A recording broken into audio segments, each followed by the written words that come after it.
Fala, meus queridos amigos, como estão vocês? Vocês estão bom, né? Hoje nós temos um programa muito inteligente, com altas coisas, fora o apresentador, né? Com altas coisas que você não sabia que aconteceu, mas foram descobertas recentes da humanidade. E nem só as recentes, foram as maiores e mais recentes. Sua descoberta é minha descoberta. Tem muita coisa aqui que eu nem sabia que já tinha rolado, mas aparentemente aconteceu. Então vamos juntos descobrir o que veio por aí? Então vambora!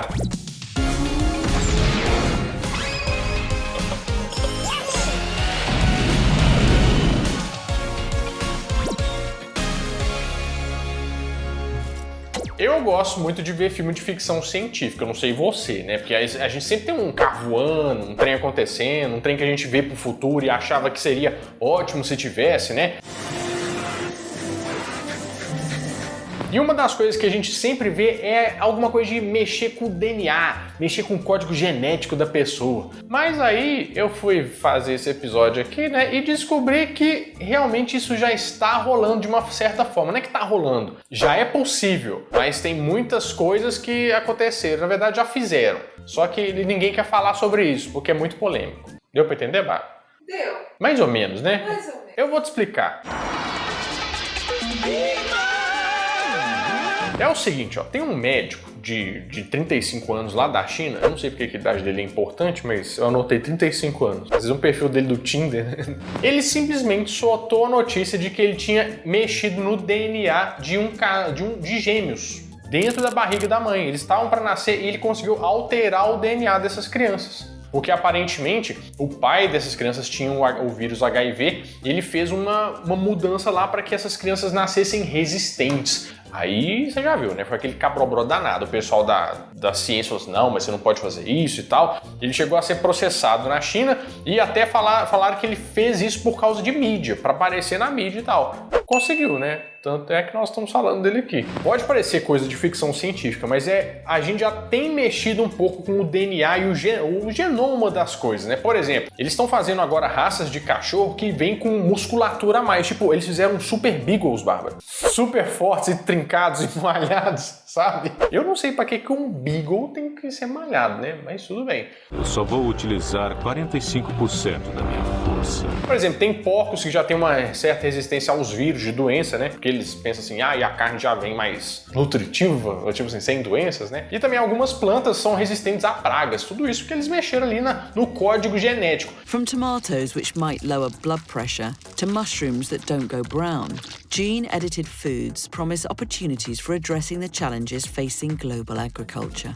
Eu não sei se você lembra muito bem como funciona, mas cada célula que nós temos tem lá no núcleo, tem lá o DNA. É como se fosse a receita de bolo para construir todos nós, né? E em 2012, eles geraram um método de alterar isso. Tipo assim, vamos supor, esse cara aqui, ele vai ter tal doença, vamos tirar isso aqui e vamos colocar esse aqui que vai fazer ele ficar resistente. Ele quer ficar com, sei lá, um cabelo louro, vamos tirar isso aqui que é o castanho e vamos colocar o cabelo louro. Isso já é possível. O método se chama CRISPR. Parece um negócio de concurso público do Paraná, né? E ele tem um nome super complexo, né? Que é Clustered Regular Interspersed Short Palindromic. Claro que você vai pegar essa informação e enfiar onde você quiser, né? Porque ninguém vai usar isso. Mas por bem, eu vim aqui trazer pra você. Mas eu quero saber o que você acha sobre isso, né? Você acha que se a gente tem a tecnologia, é pra gente usar e fazer essas modificações, melhorar a raça humana? Ou você acha que é um pouco demais e a gente melhor deixar do jeito que tá? O que você acha? Eu assisti Gataca, né? Então eu queria mexer com essas coisas. É verdade. Eu assisti Cocoon, mas não sei porque isso tem a ver, eu só queria falar, porque Cocoon é uns velhos que saem no ovo, fica jovem, não é um trem assim? Agora vamos sair do microcelular para ir para o macro, né, do cosmos. Vamos falar sobre os buracos negros. Porque o buraco negro é sempre uma coisa que inspirou muito o cinema. A gente sempre ouviu falar, mas não sabe do que é. A gente só imagina assim, beleza, é um buraco negro, tá lá no céu e tal. Mas o que é? Para que serve? Como é que funciona? Veja a seguir. Bom, algumas dessas respostas ninguém tem, né? Nem os cientistas. Mas, recentemente, foi a primeira vez em que a gente conseguiu realmente tirar a foto de um buraco negro. Aí tá. Só que você pode estar pensando assim, grandes bosta, né? Tirar a foto de um buraco negro. Porque eu tiro foto aqui, eu tenho meu celular, a gente tá com as câmeras boas aí. É porque o buraco negro, ele tem várias coisas que atrapalham esse rolê aí. Tipo, a primeira ideia do buraco negro aconteceu em 1784, que alguém falou assim, ó, eu acho que em algum lugar tem um negócio grande bastante com força gravitacional suficiente para fazer um rombo no universo. Mas por quê? Só que ninguém sabia, não tinha visto, né? Até hoje, até um tempo atrás, não tinha como provar. Mas só foi publicado um estudo mesmo em 1958, ou seja, para termos planetários que a gente está falando de bilhões de anos, é uma coisa recente, né? E o pessoal fala que toda galáxia tem o seu buraco negro. Por exemplo, a nossa aqui, ó, o Sagitários A, que é o nosso buraco negro aqui, que fica no centro da galáxia. E ele tem 4 milhões de vezes a massa do Sol. Então, isso é um negócio super condensado, super pesado, que puxa tudo que está ao redor para ele. É um buraco meio egocêntrico, né? Eu acho que ele é um umbigo do universo, então. Aí, recentemente, foi feita a foto. E é difícil fazer essa foto porque ele é tão condensado, tão pesado, que ele suga toda a luz. Então, essa foto teve que ser feita assim, com várias vezes, tirando várias fotos, um processo de exposição muito longo. Foi um rolê para tirar essa foto que você tá vendo aí. Parece um borrão, né? Mas você pensa assim, é um grande bosta, um buraco negro, mas isso aí, na verdade, é muito difícil de ser feito, tá? E recentemente fizeram até uma segunda foto de um outro buraco negro de uma galáxia que tá pertinho aqui, Bárbara. Ela tá a 54 milhões de anos-luz, o que a velocidade da luz de distância daria 54 milhões de anos pra gente chegar lá. Ah, assim, a gente pegando um ônibus aqui, a gente, ó, desce lá. É meio decepcionante a gente ver a foto e ser um borrão? Talvez, mas isso na verdade é um grande marco para a ciência, que pensa daqui a uns tempos o que a gente vai conseguir fazer. Até selfie com buraco negro nós vamos falar. Vai ter um Instagram buraco negro verificado. Já pensou? Vai ser show. Agora vamos para uma questão também planetária, mas é uma pergunta que eu sempre me fiz. Eu pensei que era a mesma coisa, até o dia de hoje. Por exemplo, qual que é a diferença de meteoro com meteorito? Sabe, Bá? Meteoro é grande, meteorito é pequeno. Na verdade, o meteoro é quando ele está lá entrando na atmosfera terrestre, ele é um meteoro. Quando ele caiu na Terra, ele é considerado um meteorito. Aerolitos são fragmentos de corpos celestes que caem na Terra. Só que caiu um meteorito em 1969, lá na Austrália, que se chama Mushizon. Mucilon, o mingau que acompanha seu filho. They are of extreme importance to us, people who are interested in the evolution of the Earth and the solar system. Só que ele caiu esse tempo atrás e em 2020 eles resolveram fazer um estudo com esse meteorito. Para que eles fazem isso? Para tentar entender mais sobre a origem do nosso universo, a origem da nossa galáxia, porque a gente tem que tirar as provas de mais longe que a gente tem. Só que aí eles olharam umas análises ali com os materiais que são mais resistentes do que o diamante, estava falando na reportagem, né? E eles descobriram a idade disso. Tem alguns pedaços diferentes do meteorito em idades diferentes. Só que a Terra, a gente sabe que ela tem 4,5 bilhões de anos. E tem uns pedaços desse meteorito que tem 300 milhões de anos a mais do que isso. Ou seja, esse meteorito é a coisa mais antiga que existe na Terra. Não é a sua tia, não é a sua avó, é esse meteorito. Que tal um beijo na sua vovó? Alguns outros pedaços, Bárbara, eles chegam a ter 1 bilhão de anos a mais, ou seja, eles são mais antigos do que a nossa galáxia. E é isso, acabou o assunto. Vamos continuar aqui, porque eu pensei em alguma coisa engraçada pra falar, mas não consegui. Não tenho palavras. Agora vamos falar sobre outra coisa que foi descoberta recentemente. Na verdade, coisa não, são animais diferentes. Porque, por exemplo, até hoje a gente tem catalogado mais ou menos 1.200.000 animais. Só que eles preveem que existem mais ou menos para serem descobertos 8.700.000. Eu fiz a mesma caraca que você, porque eu fiquei pensando assim... Tá, mas se eles não descobrirem, como é que eles sabem a estimativa de que coisa que eles têm que descobrir, né? É meio que eles estão achando que é o quê? Um RPG, um Pokémon, a Pokédex, que vem com o número exato e todo mundo fica assim, que é esse Pokémon? Não é assim, né? Então, a ciência também às vezes me surpreende. Mas vamos falar sobre esse animal que tá aparecendo aí na tela. Ele é meio estranho, né? Ele se chama caranguejo esponja. Ele é um Pokémon, né? Caranguejo esponja. O engraçado é que ele não é peludo, na verdade, que nem você tá vendo aí. Ele corta as esponjas do mar e coloca assim em cima da cabeça, ó, como se fosse, sabe, quando faz chapinha e fica assim, ai meu Deus, tá chovendo, vai estragar meu cabelo. E ele sai andando, só que como a esponja ela ainda tá viva, ela vai crescendo e cobrindo o corpo dele. Tanto que essa simbiose entre os dois pode gerar até veneno. Então o caranguejo começa a ficar venenoso sem ele ser venenoso, porque essa junção faz com que a esponja comece a criar veneno e alguns tipos diferentes. Negócio muito estranho, né?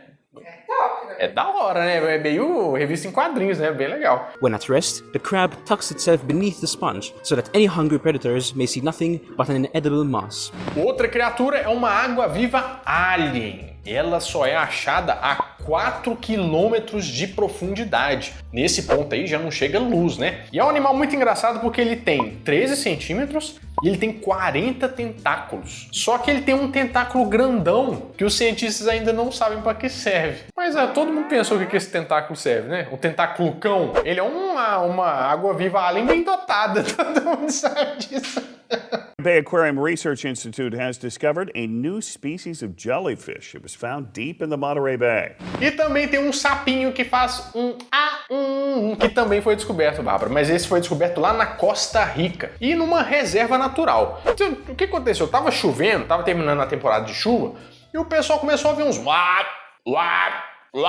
eu imagino que seja esse, né? Nós não somos sapos. Bom, mas esse pessoal foi descobrir qual que era esse coachado, né? E descobriram que era de um sapinho. Pra gente que não tem o olho treinado e tal, era só um sapinho normal. Mas eles viram que não era nenhuma espécie que tinha sido reconhecida ainda. Eles deram um nome pra espécie e tal, só que eles descobriram que interessante. Esse sapo só existe nessa reserva natural. Então, tipo, ele meio que já tá sendo extinto mesmo antes de ser descoberto, sabe? Imagina o que pode ter acontecido, né?